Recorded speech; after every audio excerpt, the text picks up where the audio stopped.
ठीक है, देखिए टेंजेंट और नॉर्मल का कुछ एक एग्जांपल और करते हैं। अगर हमें ऐसी नॉर्मल लिखनी है तो हम उसको यूज कर सकते हैं जो प्रीवियस एग्जांपल कर। Show that equation of tangent, show करना है that equation of tangent to hyperbola, आपको दे दिया इसने हाइपरबोला। हाइपरबोला की इक्वेशन क्या दी है?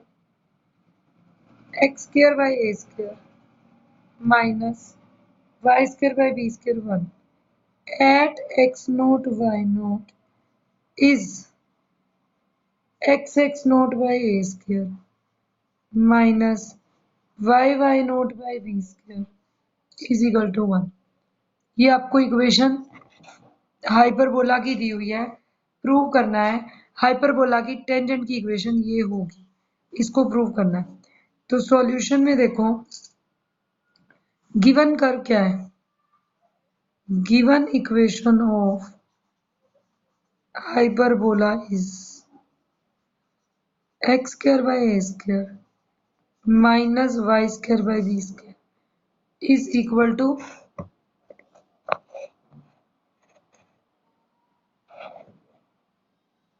1। डिफरेंशिएटिंग हमें क्या मिलेगा? 2x by 2y by b square dy by dx is equal to 1 का डेरिवेटिव 0। यहाँ से अरेंज करने के बाद dy by dx आएगा, ये वाला इधर चला जाएगा तो b स्क्वायर ऊपर जाएगा, x के साथ 2 से 2 कैंसिल हो जाएगी बाय a स्क्वायर y, ये आ गया। इसने पूछा था dy by dx at x naught y naught, तो at x naught y naught dy by dx is b square x naught by a square y naught, ये आ गई स्लोप। तो what is equation of tangent? Equation of tangent at x naught y naught is y minus y naught, slope is b square x naught by a square y naught x minus x naught। ठीक है, cross multiply कर दो, a square y naught minus a square y naught square b square x naught minus b square x naught square is, ये term आ गई b square x naught x से और b square x naught से। Arrange करके देखो तो क्या बनता है, देखो a square y naught minus b square x naught is equal to a square y naught को उधर ले जाओ plus A square y naught minus b square x naught, a square y naught square minus b square x naught square. सारी equation को a square b square से divide कर दें तो ये बनेगा y naught by B square x naught a square y naught square by B square minus x naught square by A square. अब first equation से देखें तो this curve passes through since x naught y naught lies on hyperbola, क्योंकि जिसके ऊपर आप tangent ले रहे हो तो वो लाई तो करता ही है, और अगर x naught y naught hyperbola पर लाई करता है तो x naught square by a square minus y naught square by b square is. आपकी पहले वाली इक्वेशन में क्या था, इसको हमने 1 का नाम दे दिया, पीछे वाली इक्वेशन को from 1 y naught by b square minus x naught by a square is equal to y naught square by b square minus x naught square by, तो उसकी वैल्यू -1 आ जाए। इस माइनस को यूज करें तो this implies x naught by a square minus y naught b square is equal to 1 is required equation of tangent जो इसने बोली थी। ठीक है, तो हम इस टाइप से इक्वेशन ऑफ टेंजेंट ड्रॉ कर सकते हैं। इक्वेशन, एक एग्जांपल और देखिए, इंपॉर्टेंट क्वेश्चन है। Prove that x is equal to y square and x y is equal to k. X y square के बराबर है और एक्स वाई के बराबर है। Cut at right angle. Prove करो कि ये दोनों कर्व्स राइट एंगल पर कट करेंगे if 8k square is plus 1, sorry, only plus 1, 8k square is equal to 1। ये चीज प्रूव करनी है। एक बात देखो, जब हम x is equal to y square लेंगे और x y is equal to k लेंगे और हमें ये प्रूव करना है कि ये राइट एंगल्स पर कट करते हैं, तो पहले सॉल्यूशन में दोनों कर्व्स की स्लोप निकालो, ठीक है। और एक पॉइंट भी ढूंढ लीजिए, पहले इन दोनों कर्व का intersection point. First of all we will find point of intersection of two curves। दो कर्व्स के इंटरसेक्शन का पॉइंट निकालेंगे। क्या पॉइंट आएगा अगर दो कर्व्स दिए हुए हैं तो इनका इंटरसेक्शन पॉइंट देखो, एक में से x की वैल्यू निकाल कर दूसरे में डाल दो। x is equal to y square 1 ले लें, put in x into x y is equal to k. जब मैं पुट करूंगी x की जगह वाई स्क्वायर, तो y cube is k, y square multiply y, y cube k. This implies y की value आ गई के की पावर 1/3, और अगर वाई के की 1/3 है तो x is y square means k की पावर 2/3। तो पॉइंट क्या हो गया, point of intersection is x comma y होता है, क्या लिख दोगे, के की 2/3 कोमा के की 1/3। पॉइंट क्या आ गया आपके पास, k raise to power 2/3 comma k raise to power 1/3। ये आपके पास पॉइंट आ जाएगा। अब पॉइंट मिल गया, सॉल्यूशन तो आगे भी करना है। आगे कैसे सॉल्व करेंगे, हम लिखेंगे नाउ दो इक्वेशंस थी, differentiating x is equal to y square 1 is equal to 2y dy by dx. This implies dy by dx is 1/2y। आपकी फर्स्ट स्लोप m1 कितनी हो जाएगी, 1/2, y की वैल्यू कितनी है, k की पावर 1/3। डिफरेंशिएटिंग दूसरा कर्व क्या था, एक्स वाई इक्वल टू के, 1 x का derivative 1, y as it is, और x as it is, y का derivative dy by dx, constant का derivative 0। This implies dy by dx is minus y by x। तो अब m2 क्या बन गई, माइनस का y बाय माइनस का x है, तो माइनस k की पावर 1/3 बाई k की पावर 2/3 क्या बन गया, -1 बाई k की पावर 2/3 माइनस 1/3 1/3। अभी इसको रिपीट कर देती हूँ बेटा, एक बार क्वेश्चन हो जाए, अभी करती हूँ। m2 माइनस k की पावर 1/3 बाई k की 2/3 में से 1/3 गए नीचे, डिनोमिनेटर में भी k की 1/3 आ गया, और पहले हमारे पास क्या आया था, 2k की 1/।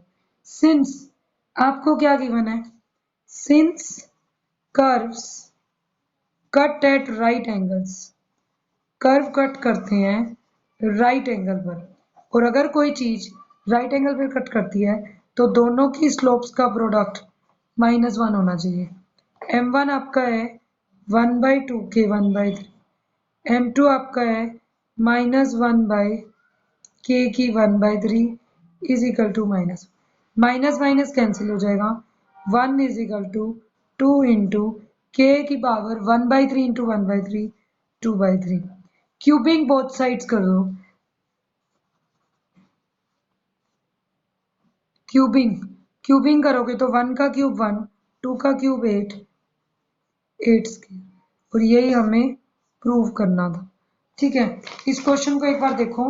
गिवन क्या था कि अगर कोई दो कर्व हैं x equal to y square and x y equal to k, ये राइट एंगल पर अगर कट करते हैं तो ये 8 के स्क्वायर इक्वल टू 1 होगी। या ये कह रहा है कि ये राइट एंगल पर तब कट करेंगे इफ 8 के स्क्वायर इज 1। तो हम मान लेंगे let these curves cut at right angle, और ये कंडीशन प्रूव कर देंगे। फर्स्ट ऑफ ऑल हमने क्या लिया, मुझे पॉइंट ही नहीं पता है, के तो तब आएगा आंसर में जब मैं पॉइंट ऑफ इंटरसेक्शन निकाल। किसी भी दो कर्व्स की इंटरसेक्शन पॉइंट कैसे फाइंड आउट करते हो, फर्स्ट पॉइंट से x की वैल्यू निकालकर सेकंड में पुट कर दो। मैंने x is equal to y square लिया तो एक्स वाई इक्वल टू के आ गया। एक्स वाई के था, मैंने x की जगह वाई स्क्वायर रख दिया, y square into y, y cube k हो गया, तो y की वैल्यू k की बार 1/3। अब x is equal to y square है तो k की 1/3 का स्क्वायर करेंगे तो k की 2/3। पॉइंट ऑफ इंटरसेक्शन बन गया k की 2/3 बाई k की पावर 1/3। फिर हमने क्या किया, कर्व को डिफरेंशिएट करना स्टार्ट किया। फर्स्ट लिया x equal to y square, derivative किया, इसकी स्लोप निकाली 1/2y आई, y की वैल्यू डाल दी, इसको m1 का नाम देंगे। फिर दोबारा x y equal to curve लिया, x का डेरिवेटिव 1 और y एज इट इज, फिर y का derivative dy by d x, x as it is. Solve किया तो माइनस का y बाई एक्स आ गया। मैंने y की भी वैल्यू डाल दी, x की। दोनों वैल्यूज पुट करने के बाद ये बन गया -1 के की 1/3। सिंस अगर हम ये कहते हैं द कर्व्स, आप सिंस ना लिखो, the curves cut at right angles if करके ही क्वेश्चन कर दो। ये कर्व राइट एंगल पर कट करेंगे इफ इनकी स्लोप्स का प्रोडक्ट -1 हो। मैंने दोनों का प्रोडक्ट -1 रखा, माइनस से माइनस कैंसिल हो गया। ये k की 1/3 इंटू के की 1/3, के की 2/3, 1 इज इक्वल टू 2 के की 2/3 बन गया। अगर मैं क्यूबिंग कर दूं तो 1 का क्यूब 1, 2 का क्यूब 8, और क्यूब रूट था, क्यूब बन जाएगा, स्क्वायर रह जाएगा, 1 इज इक्वल टू 8 के स्क्वायर। ये आपका क्वेश्चन था एग्जाम्पल। ऐसे ही इस टाइप से आपके पास टेंजेंट नॉर्मल के एग्जाम्पल्स आएंगे जो आपको सॉल्व करने होंगे। नेक्स्ट जो आपका टॉपिक है वो है इंक्रीजिंग डिक्रीजिंग फंक्शन का।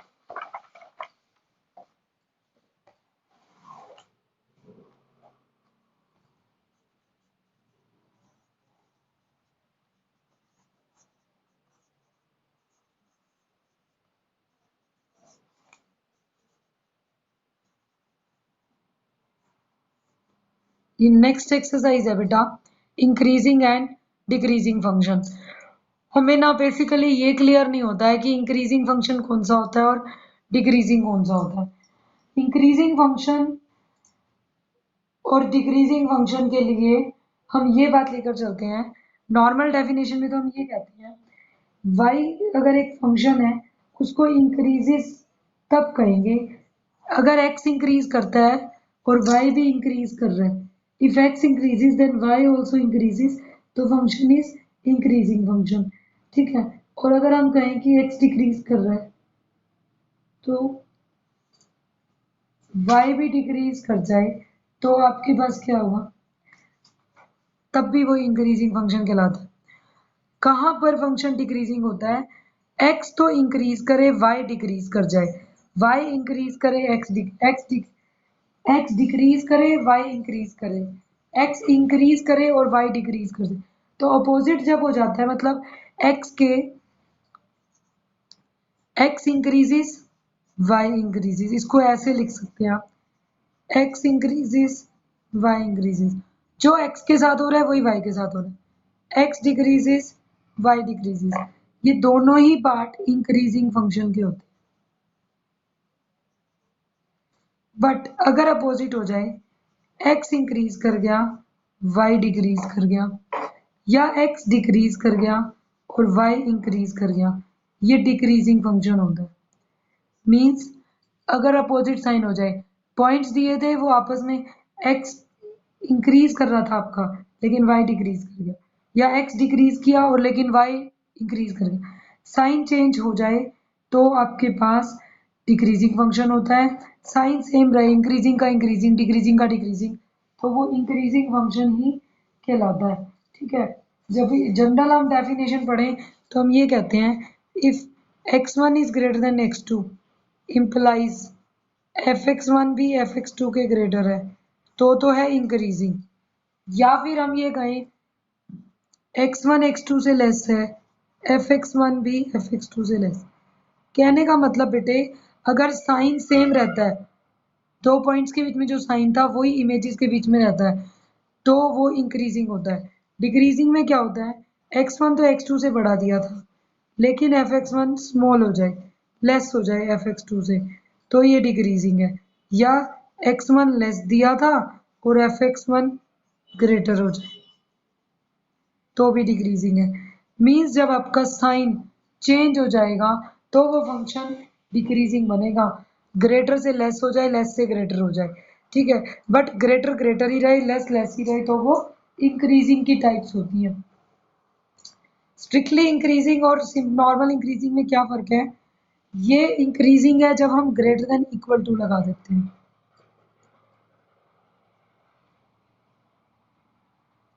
Greater than equal to, less than equal to, और जब सिर्फ ग्रेटर देन और सिर्फ लेस देन का साइन लगे उसको स्ट्रिक्टली बोलते हैं।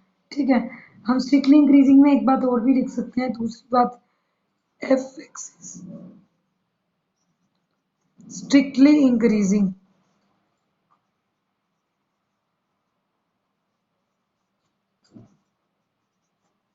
On interval a b if f x increasing होगा किसी इंटरवल ए बी पर, अगर हम ये कह दें कि उसका डेरिवेटिव पॉजिटिव है for all x belonging to a b. कि मैंने कहा कोई फंक्शन इंक्रीज कर रहा है, मैं अभी आपको ग्राफ से भी समझाता हूँ, इंक्रीज कर रहा है तो इसका मतलब ये नहीं होता कि इंक्रीजिंग मीन्स दोनों इंक्रीज सिर्फ ग्रेटर का सिंबल हो। कहने का मतलब, अगर x के साथ जो x के साथ हो रहा है वही y के साथ हो रहा है, मीन्स दोनों इंक्रीज कर रहे हैं या दोनों डिक्रीज कर रहे हैं, तो वो इंक्रीजिंग फंक्शन कहलाता है। मतलब साइन चेंज नहीं होता, जो पहले ग्रेटर था, इमेज जिस पॉइंट, जो पॉइंट दूसरे पॉइंट से ग्रेटर था उसकी इमेज भी दूसरे पॉइंट की इमेज से ग्रेटर है, जो पॉइंट पहले वाले पॉइंट से लेस था उसकी इमेज भी पहले वाले पॉइंट से लेस है, तब तक तो हम कहते हैं इसको इंक्रीजिंग। डिक्रीजिंग कब होता है, जब साइन चेंज हो जाते हैं, एक्स तो इंक्रीज कर रहा था वाई डिक्रीज कर गया, या एक्स डिक्रीज कर रहा था और वाई इंक्रीज कर जाए। मतलब कि अगर पहले पॉइंट x1 ग्रेटर था तो fx1 छोटी होगी, साइन चेंज हो गया, या हो सकता है x1 x2 से छोटा हो लेकिन fx1 fx2 से बड़ा हो गया, ग्रेटर हो गया, तो अगेन दिस साइन चेंजेस। जब जब साइन चेंज होगा, वैल्यू चेंज हो जाएगी, तो हम उसे बोलते हैं डिक्रीजिंग। एफएक्स को स्ट्रिक्टली इंक्रीजिंग कब कहते हो, दूसरे लैंग्वेज में हम ये कहते हैं कि इसकी स्लोप हमेशा पॉजिटिव रहेगी, आप पूरे इंटरवल में से कोई भी पॉइंट उठा लो, तो ये स्ट्रिक्टली है। अगर ग्रेटर देन इक्वल टू 0 आ जाए तो इंक्रीजिंग लिखो। एंड एफएक्स इज,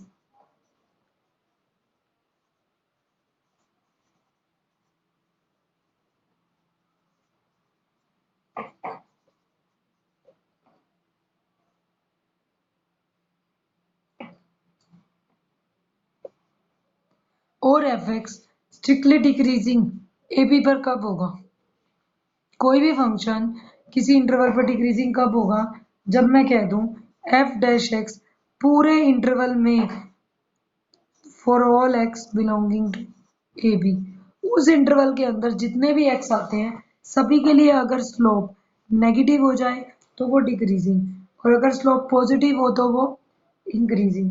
ये बात लिखते हैं हम। ठीक है,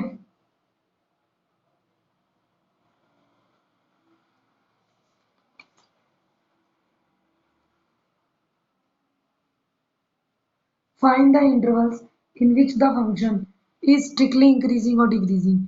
ऐसे इसके जो क्वेश्चन आते हैं वो क्वेश्चन बहुत इजी है, ध्यान से देखो करने कैसे हैं। क्वेश्चन में ऐसे आएगा,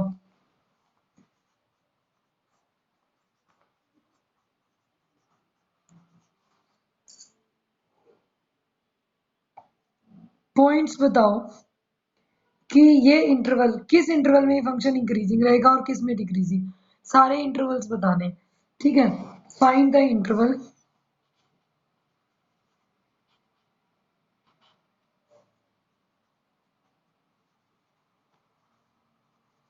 where fx is increasing or decreasing। मुझे ये बताना है कि वो इंटरवल जहां पर fx इंक्रीज कर रहा है या डिक्रीज कर रहा है। तो अगर फंक्शन इंक्रीज करता है तो आप देखो पहला काम हमारा क्या होता है, चाहे इंक्रीज हो चाहे डिक्रीज, इसका मेथड समझ लो। सॉल्यूशन हम लेंगे पहले fx क्या गिवन है, फिर आपका मेथड होता है आप डेरिवेटिव निकालो। डेरिवेटिव फाइंड आउट करने के बाद हम ये बोलते हैं इसका डेरिवेटिव को जीरो रखो। फिर नेक्स्ट स्टेप होता है put derivative equal to zero. Now for stationary points या क्रिटिकल पॉइंट्स भी लिख सकते हैं। For critical points put f dash x equal to zero. 2 into x plus one को जीरो रखें तो 2 तो जीरो होगा नहीं, x is equal to -1। x आपके पास क्या आ गया -1। अब एक ही पॉइंट आए तो दो इंटरवल बनते हैं, उस पॉइंट को प्लॉट करो। इस पॉइंट से कम क्या होने वाला है और इस पॉइंट से ज्यादा क्या होने वाला है। तो हम दो केस लिखेंगे। Case 1 when x is less than -1, जब x -1 से कम होगा। इसको करने का तरीका भी देख लीजिए। जो आप पॉइंट लेते हैं इसको जीरो रखने के बाद अगर इस पॉइंट को क्रॉस नहीं करा है तो ये वैल्यू नेगेटिव रहेगी। तो if x is less than -1, ठीक है, अगर x लेस देन -1 है तो आपके पास क्या आएगा, this implies x plus 1 is negative, क्योंकि इस पॉइंट को क्रॉस नहीं किया, -1 से कम लिया। This implies f dash x is negative. अब minus for all x belonging to -infinity to -1, -infinity से लेकर -1 तक कहीं भी चले जाओ ये नेगेटिव रहता है। This implies fx is strictly decreasing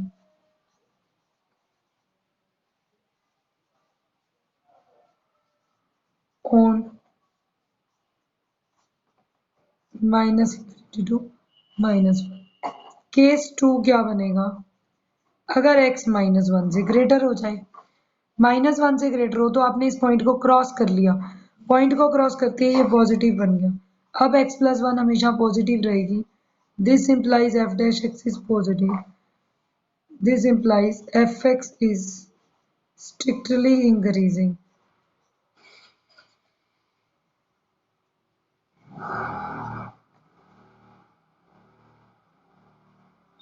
-1 से आगे चले जाओ इंफिनिटी तक ये क्या है, स्ट्रिक्टली इंक्रीजिंग रहेगा।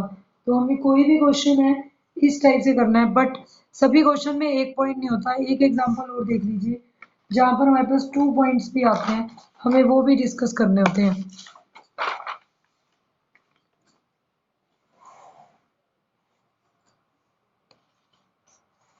एक एग्जांपल और देखेंगे, क्लियर हो जाएगा कि इस टाइप के क्वेश्चंस कैसे करने हैं। ठीक है, जैसे आपको कर्व दे दिया बेटा f x is equal to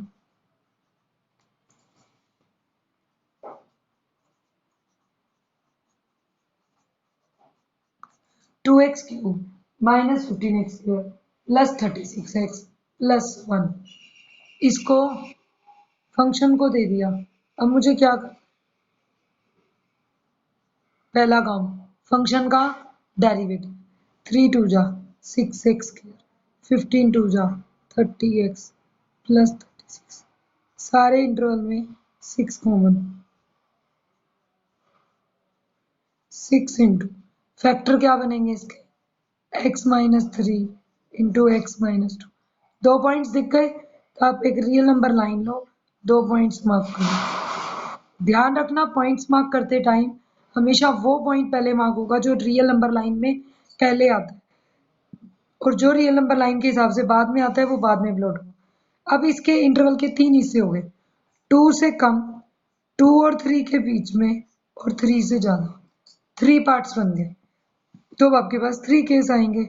हम लिखेंगे 4 क्रिटिकल पॉइंट्स। ये लिखकर जरूर दिखाना है, दिख आपको यहीं से ज्यादा है। Put f dash x 0, this implies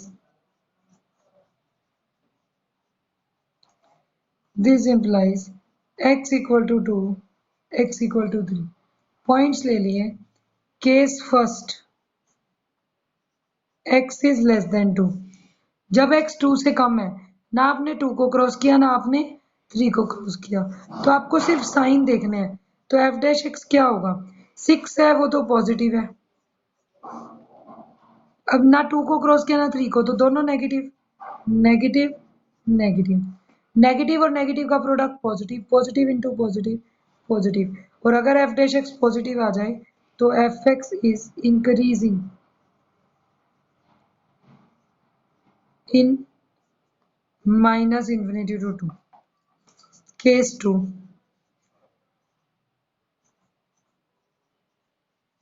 x lies between 2 and 3। अब 2 और 3 के बीच में आ गया वही डिसीजन, f डैश x। 6 तो पॉजिटिव है, 2 को क्रॉस कर लिया 3 को नहीं किया, तो 2 वाली पॉजिटिव हो जाएगी और 3 वाली नेगेटिव। अब 2 पॉजिटिव का प्रोडक्ट तो positive, negative as it is रह गया, f dash x is negative. तो हम क्या लिखेंगे, fx is decreasing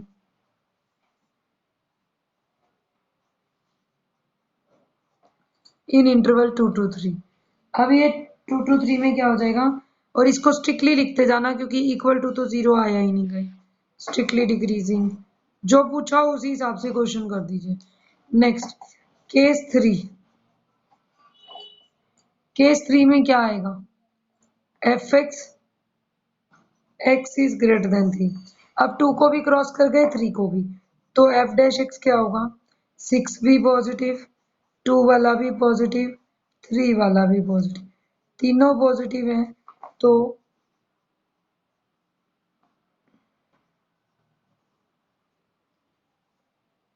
fx is increasing इन किस इंटरवल में, 3 से लेकर इंफिनिटी।